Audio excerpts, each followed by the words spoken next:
Hi, I'm Rachel from Freedom Physical Therapy in Grafton, and I just wanted to talk a little bit about dry needling after a total knee.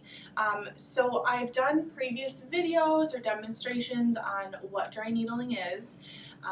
So specifically for a total knee, usually we like to wait at least 6 weeks after your surgery before even attempting to do any dry needling, just to allow for healing.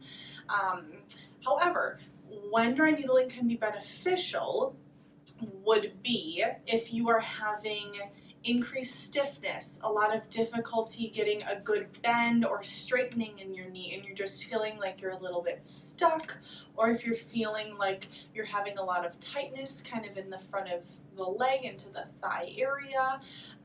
Those are all good reasons. Or if you're having a lot of pain, that's another thing too. The needling can help with pain.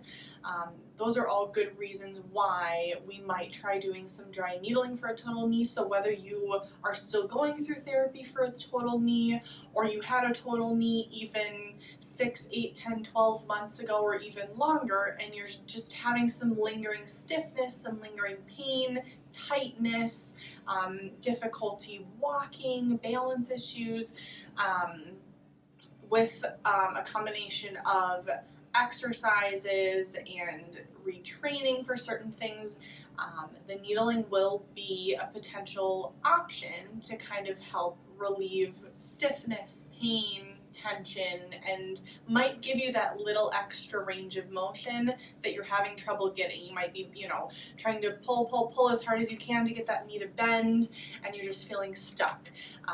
That is a good reason to maybe try some of the dry needling. So if you're someone that's currently going through therapy, or you have a surgery coming up, or you had a surgery a long time ago and you're having some issues, this is definitely an option for you, and feel free to bring that up to your PT if they don't bring it up to you.